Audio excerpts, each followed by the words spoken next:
Hola, ¿cómo están todos? Qué bueno poder saludarles. Siempre para mí es una inmensa alegría reunirme con ustedes a través de este medio y les mando muchos saludos y bendiciones.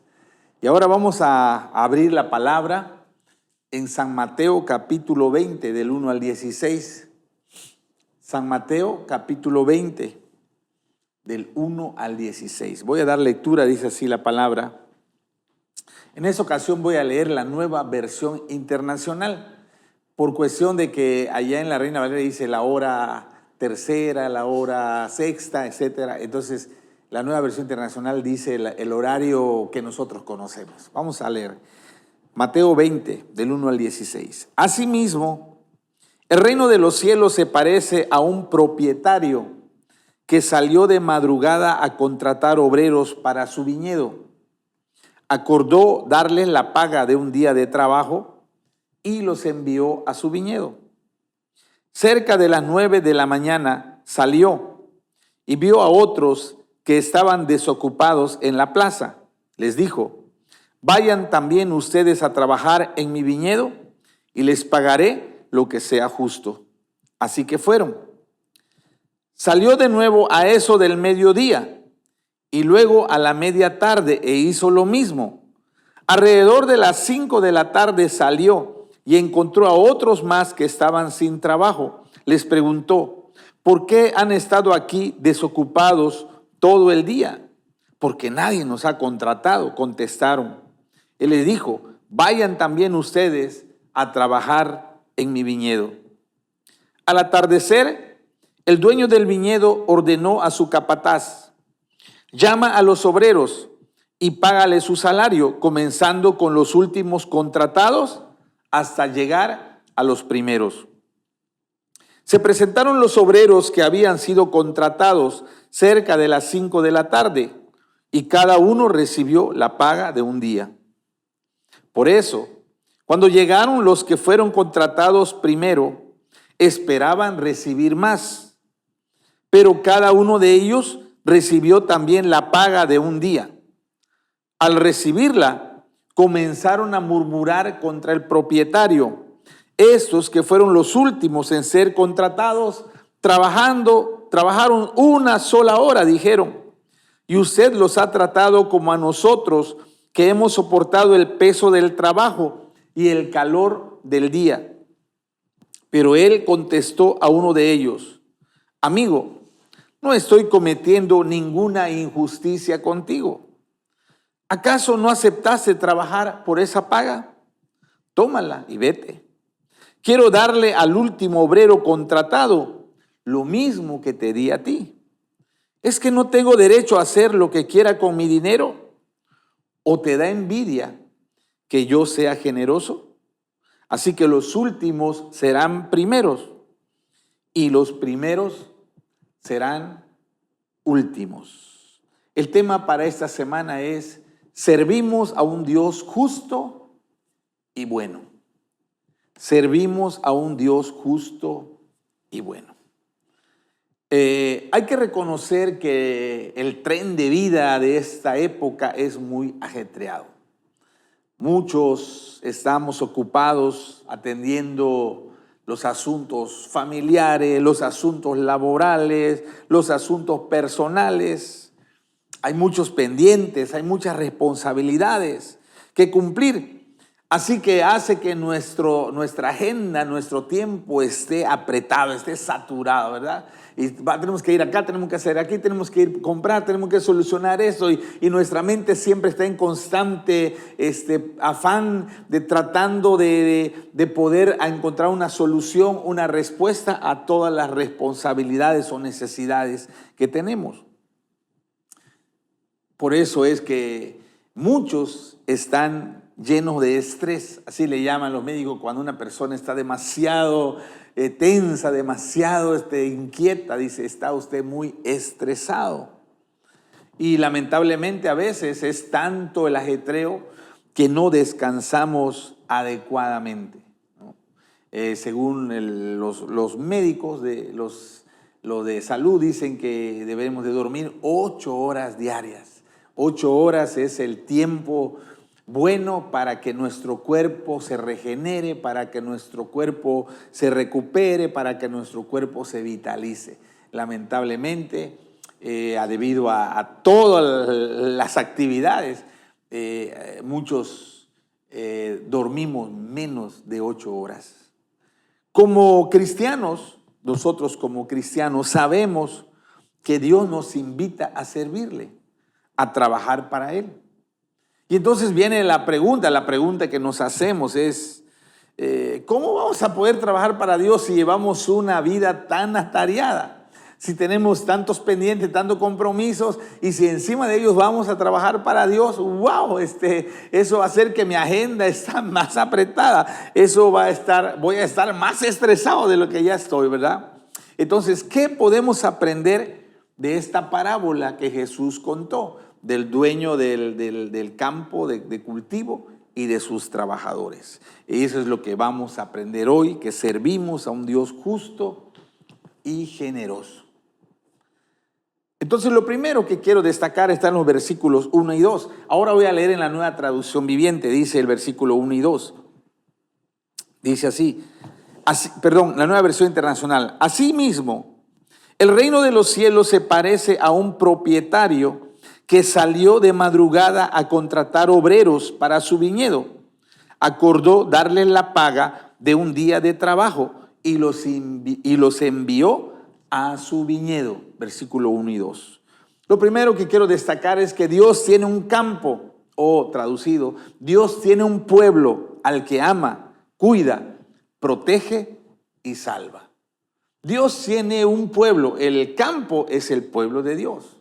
Y Dios ama, Dios cuida, Dios protege y Dios salva a su pueblo. El corazón de Dios está pendiente de su pueblo. El corazón de Dios como Padre es estar atento a la necesidad, a las súplicas, a lo que sus hijos, a lo que su pueblo necesita.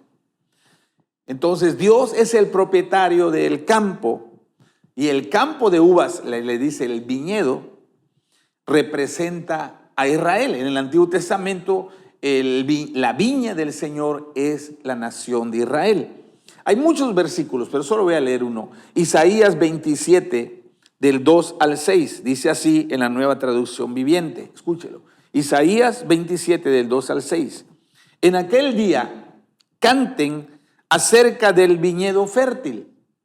Yo, el Señor, lo vigilaré, lo regaré con cuidado. Día y noche lo vigilaré para que nadie pueda hacerle daño. Mi enojo habrá desaparecido. Si encuentro zarzas y espinos en crecimiento, los atacaré, los quemaré, amén, a menos que vuelvan a mí en busca de ayuda. Que se reconcilien conmigo, sí, que se reconcilien conmigo. Se acerca el tiempo cuando los descendientes de Jacob echarán raíces. Israel brotará y florecerá y llenará de fruto el mundo entero. Wow. Entonces, la viña de Dios era en el Antiguo Testamento el pueblo de Israel, la nación de Israel. Y la intención de Dios es cuidar, es regar, es proteger, es ver que su pueblo tenga todo lo necesario para que pueda dar un fruto que llene toda la tierra. En el Nuevo Testamento se revela, es algo que para los judíos fue una sorpresa, ¿verdad? Los judíos no se esperaban la revelación del Nuevo Testamento. En el Nuevo Testamento se revela que las gentes de todas las naciones pueden llegar a ser partes del pueblo de Dios, porque los judíos decían, nosotros somos el pueblo de Dios, Dios nos ama, Dios nos cuida, Dios tiene un pacto con nosotros, y le decían a todos los demás, fuchi, fuchi, ustedes no pertenecen, ¿verdad? Pero la gran sorpresa de la nación de Israel fue cuando Dios reveló que Él quería que otras personas de otras nacionalidades también lleguen a ser parte de su pueblo. Por ejemplo, cuando Dios envía a Pedro a la casa de un romano, de Cornelio, ¿sí? Recuerde que los judíos no iban a casa de personas no judías, no, para ellos era un asunto, no querían tratar con los gentiles, como yo decía. Y Dios mandó a Pedro a casa de un varón de nacionalidad romana. Y dice en Hechos capítulo 10, 34 y 35, cuando Pedro ve que la salvación llega a esos ciudadanos romanos. Mire lo que dice Pedro en Hechos 10, 34 y 35, nueva traducción viviente. Entonces Pedro respondió, estaba asombrado, ¿qué está pasando acá? No, veo con claridad que Dios no muestra favoritismo. En cada nación Él acepta a los que le temen y hacen lo correcto. No, o sea, para Pedro fue un shock. Pero él lo vio, él fue testigo ocular y dijo, me doy cuenta que no solo los judíos somos pueblo de Dios, también los de otras naciones pueden llegar a ser pueblo de Dios si ellos temen, si ellos son temerosos de Dios. También Pablo en Romanos capítulo 11, versículo 17, habla de la revelación de cómo personas de otras naciones que no eran judíos llegaron a ser parte del pueblo de Dios, de la viña de Dios. Dice Romanos 11, 17, nueva traducción viviente. Algunas ramas del árbol de Abraham, o sea, los judíos, algunos del pueblo de Israel, han sido arrancadas. Y ustedes, los gentiles, que eran ramas de un olivo silvestre, fueron injertados. Así que ahora ustedes también reciben la bendición que Dios prometió a Abraham y a sus hijos, con lo cual comparten con ellos el alimento nutritivo que proviene de la raíz del olivo especial de Dios. Pablo usa una figura de la agricultura, dice, ustedes no eran parte de este pueblo único, de este pueblo especial, de este pueblo amado por Dios. Dice, ustedes eran, como dice doña Florinda, eran de la chusma. Dice, pero ustedes fueron agarrados y fueron injertados en el árbol original. Ahora dice, las bendiciones que Dios prometió a todos los hijos de Abraham también son para ustedes, ¿no? Entonces ahora Dios tiene el pueblo de Dios, no solo judíos. Ahora el pueblo de Dios son todas las personas de todas las razas, de todas las culturas, de todos los idiomas, de todas las naciones que creen en Él, que vienen a ser parte de su pueblo al llegar a ser sus hijos por la fe en Cristo Jesús. Y dice que Dios ama a ese pueblo. Tiene un amor grande, un amor inmenso. De hecho, Pablo, hay un versículo, no lo anoté ahora en la lección, pero ahora me viene a la memoria. Un versículo dice que el amor de Dios es tan grande, es tan alto que no lo puedo ver el final, es tan profundo que no puedo ver el fondo, es inmenso. Dice, no, el amor de Dios hacia su pueblo es inmenso. Dios quiere que su pueblo disfrute su protección, que disfrute su cuidado, su provisión y su salvación. Un ejemplo de ello está en Mateo 9, del 35 al 37, dice así en la nueva traducción viviente: Jesús recorrió todas las ciudades y aldeas de esa región, enseñando en la sinagoga y anunciando la buena noticia acerca del reino y sanando toda clase de enfermedades y dolencias. Cuando vio a las multitudes, les tuvo compasión, porque estaban confundidas y desamparadas como ovejas sin pastor. Y a sus discípulos le dijo: la cosecha es grande, pero los obreros son pocos. Jesús recorría todos los lugares. Y el anhelo de su corazón, el anhelo del corazón de Dios es que siempre donde hay alguien con necesidad, donde hay alguien que esté sufriendo, donde hay alguien que esté padeciendo en algún tipo de necesidad, el amor de Dios quiere llegar a ellos. Dios quiere tocar su vida, Dios quiere bendecirlos, Dios quiere cuidarlos, Dios quiere darle provisión, Dios quiere salvarlos. Ese es el inmenso amor que Dios tiene para su pueblo. Entonces Dios tiene un pueblo y Él ama a ese pueblo, Él cuida a su pueblo, Él protege a ese pueblo y Él salva a su pueblo. Pero la segunda lección que aprendemos de esta historia es que Dios necesita obreros que vayan a su campo a expresar su amor y cuidado hacia ellos. Y eso está en los versículos del 1 al 7 de Mateo capítulo 20. Asimismo, el reino de los cielos se parece a un propietario que salió de madrugada a contratar obreros para su viñedo. Acordó darles la paga de un día de trabajo y los envió a su viñedo.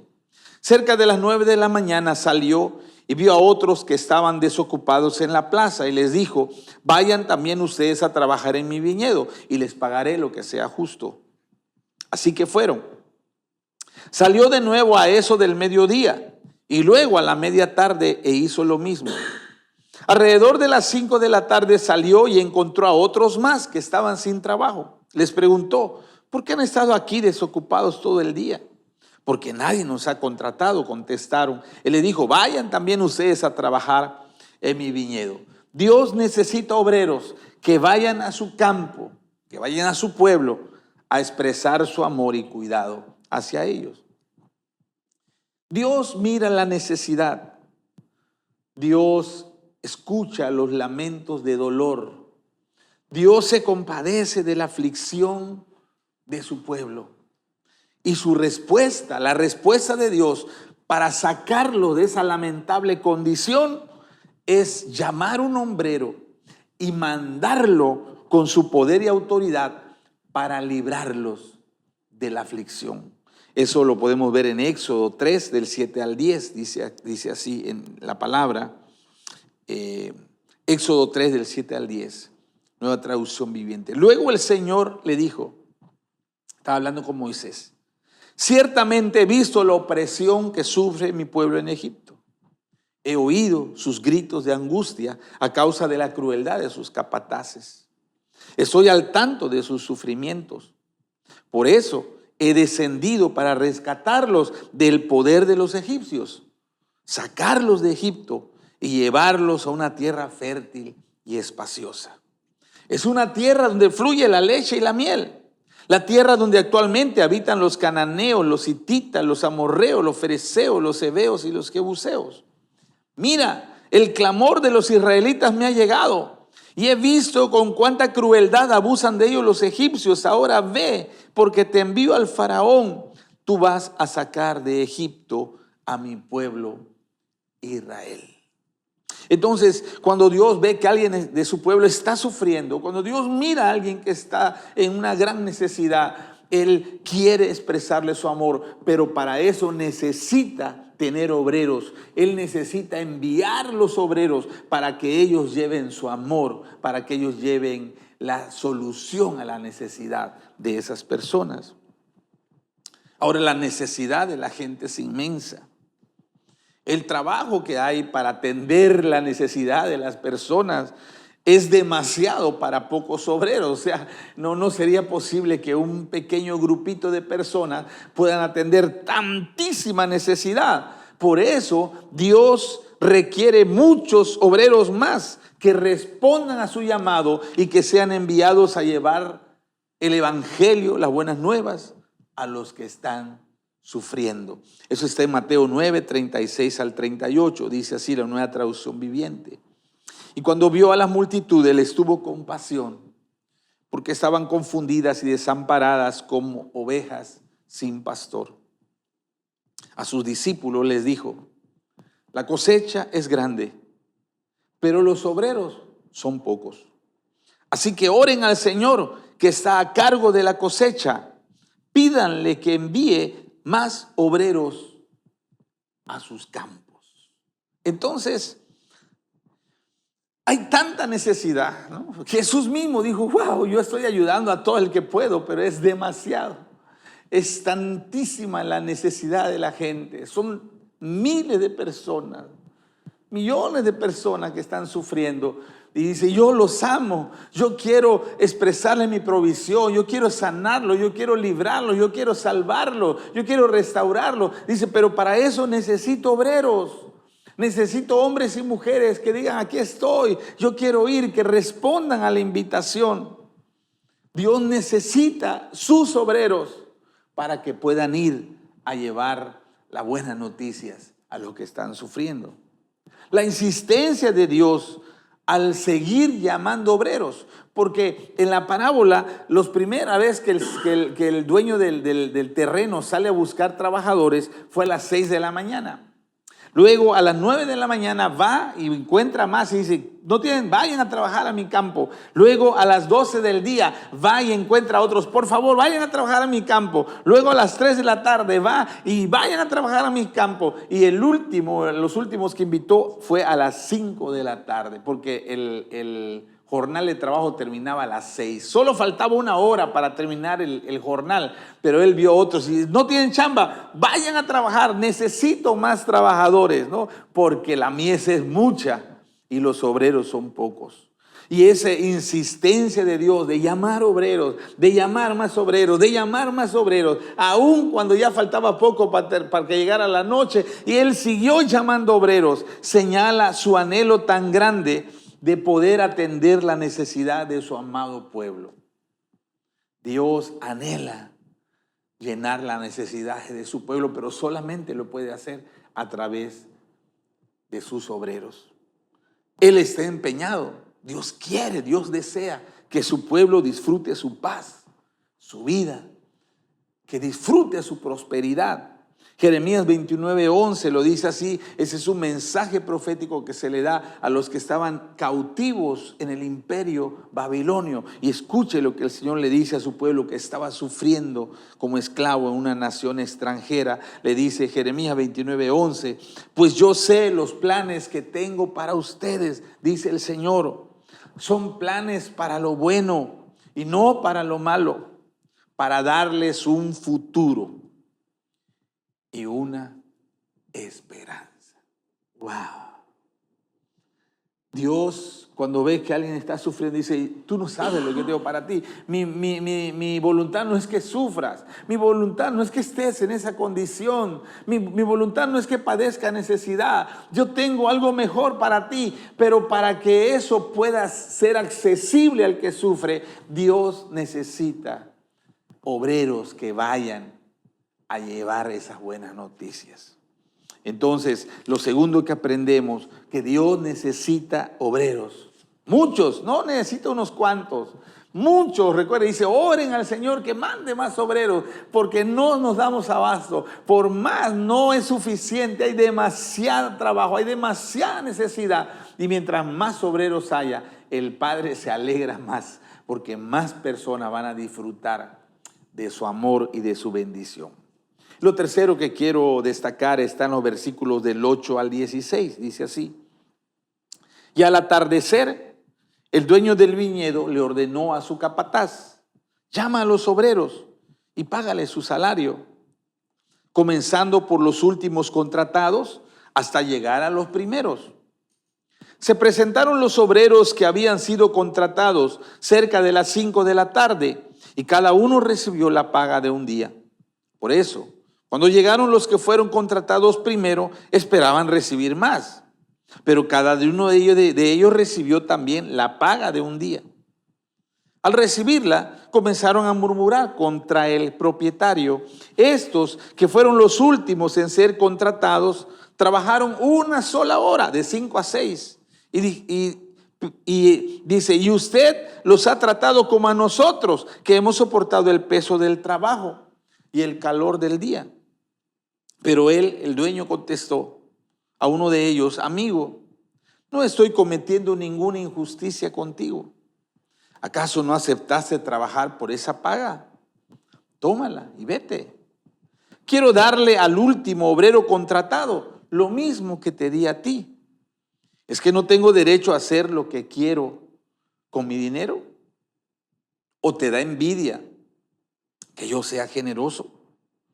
Así que los últimos serán primeros y los primeros serán últimos. Lo tercero que quiero destacar es que Dios es fiel y justo. Cada uno de sus obreros recibirá recompensa por su labor. Cada uno de sus obreros tiene asegurada su recompensa. El personaje central de toda la historia es Dios. Él es el dueño de la viña, del terreno. En esa historia se muestra su amor por su pueblo. su compromiso, interés, porque su pueblo disfrute la bendición. Pero también en la historia se muestra su fidelidad y generosidad hacia sus trabajadores. Por un lado, él está deseando, anhelando que su pueblo reciba la bendición a través de los obreros que va a mandar, pero por otro lado, él no se olvida de los obreros. Él es fiel y justo, es generoso con sus trabajadores. El descontento de los primeros trabajadores se debió a que ellos habían trabajado todo el día. El jornal de trabajo era de 6 de la mañana a 6 de la tarde. Eran 12 horas de trabajo. Y lo justo que se pagaba a los obreros era el salario de un día, que era un denario. Un denario era el salario de un día. Al finalizar su jornada de trabajo, ellos pasaban y les pagaban lo del salario de un día. Ese fue el contrato que se les dio a cada uno, ¿sí? Y ellos estaban enojados porque decían, bueno, nosotros trabajamos de 6 a 6 y nos pagaron un denario. Pero ellos trabajaron solo de 5 a 6 y les pagaron un denario. O sea, no es justo, ¿verdad? Nosotros soportamos el calor, nosotros sudamos la gota gorda, estamos súper cansados. Y ellos que llegaron cuando ya ni hay sol, ya a las 5 de la tarde y el sol está declinando. Y casi no hicieron nada y se les pagó lo mismo. Entonces como que no es justo. Y por eso le dice, amigo, ¿acaso soy injusto? Le dice, ¿crees que soy injusto? Pero es importante entender que en el reino de Dios, tanto el que siembra como el que recoge, o sea, el que trabaja más como el que le toca el trabajo más suave, reciben la misma recompensa, porque la labor de ambos es muy valiosa. Y un ejemplo está en 1 Corintios capítulo 3, del 5 al 9. O quiero leer la Nueva Traducción Viviente, escúchelo por favor. 1 Corintios 3, del 5 al 9, dice así la palabra. Después de todo, ¿quién es Apolos? ¿Quién es Pablo? Nosotros solo somos siervos de Dios, mediante los cuales ustedes creyeron la buena noticia. Cada uno de nosotros hizo el trabajo que el Señor nos encargó. Yo planté la semilla en sus corazones. Apolo la regó, pero fue Dios quien hizo crecer la planta. No importa quién planta o quién riega. Lo importante es que Dios hace crecer la semilla. El que planta y el que riega trabajan en conjunto con el mismo propósito. Y cada uno será recompensado por su propio arduo trabajo. Pues ambos somos trabajadores de Dios. Y ustedes son el campo de cultivo de Dios.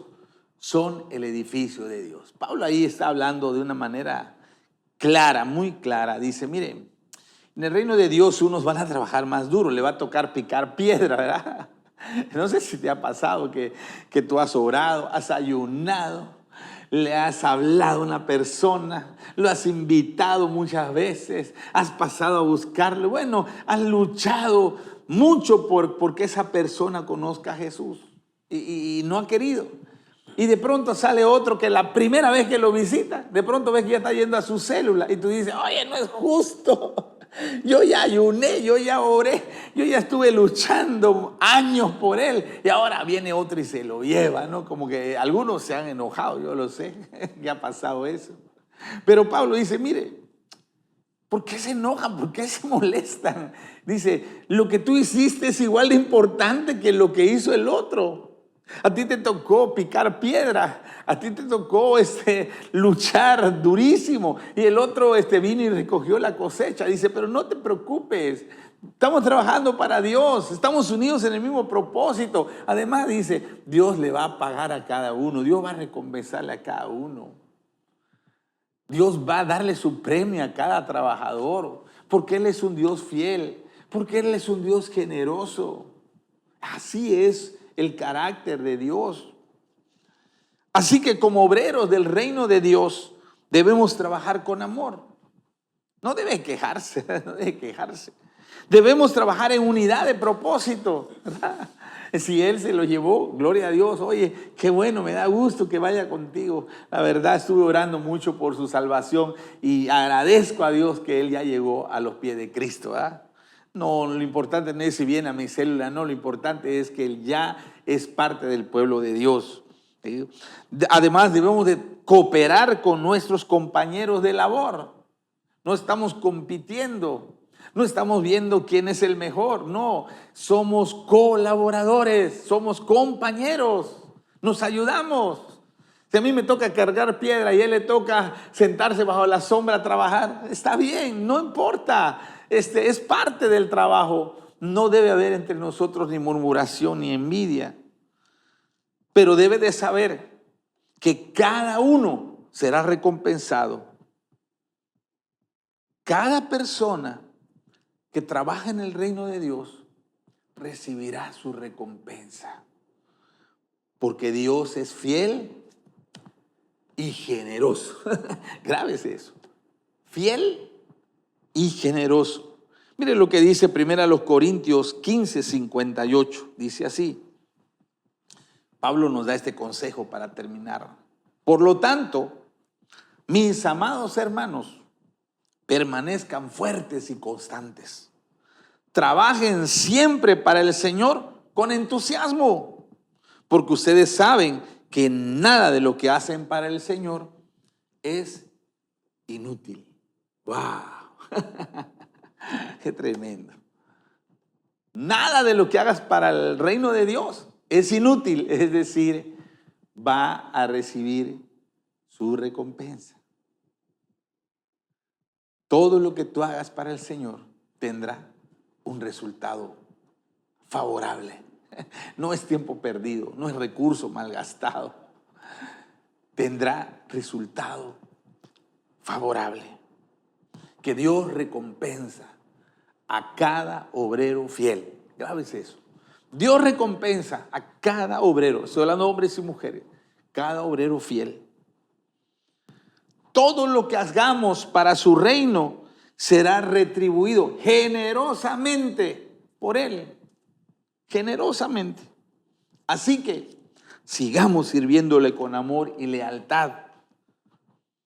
Dios les bendiga grandemente por servir a Dios. Amén. Vamos a orar. Padre, gracias por la palabra de hoy. Porque a veces pareciera que nuestro trabajo no tiene fruto. Porque a veces pareciera que nuestros esfuerzos no dan resultado. Pero hoy tú nos recuerdas que cada uno cumpla su labor, la labor que le ha sido encomendada. Y cada uno recibirá su recompensa también. Porque tú eres fiel, tú no te olvidas de lo que hacemos para tu reino.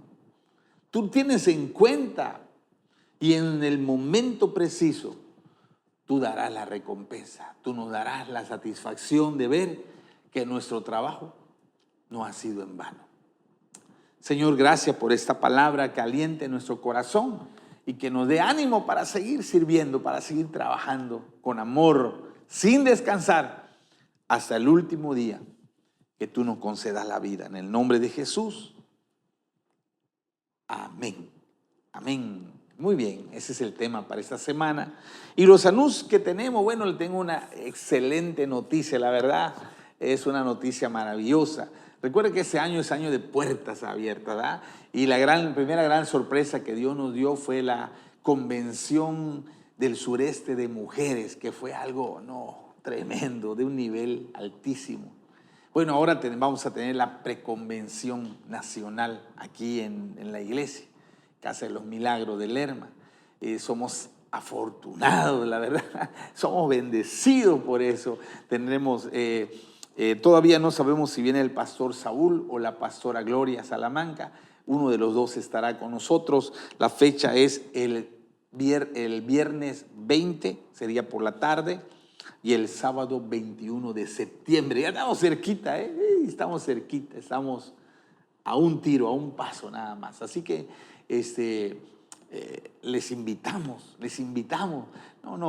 a ser otro evento maravilloso. Dios tiene una palabra que darnos.